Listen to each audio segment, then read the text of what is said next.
તો અન્ય મહત્વપૂર્ણ સમાચાર સામે આવી રહ્યા છે, જ્યાં હવામાન વિભાગની આગાહી મુજબ વરસાદ.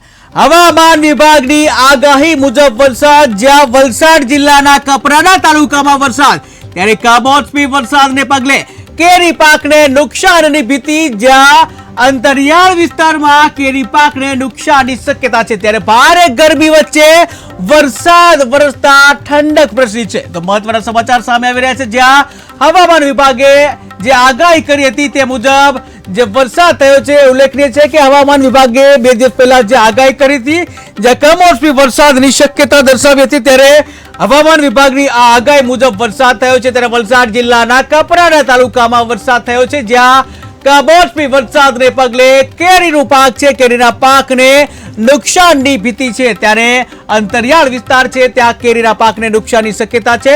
ઉલ્લેખનીય છે કે વલસાડની જે કેરી છે એ ખૂબ જ પ્રખ્યાત છે અને એનાથી ઘણા ખેડૂતો જે છે પોતાની આજીવિકા કરતા હોય છે. ત્યારે જે કમોસમી વરસાદ ખાબકતા કેરીના પાકને નુકસાનની ભીતિ છે, ત્યારે જે ભારે ગરમી બાજુ વરસાદ વરસતા, બીજી બાજુ જે વરસાદ વરસતા ઠંડક પણ પ્રસરી છે.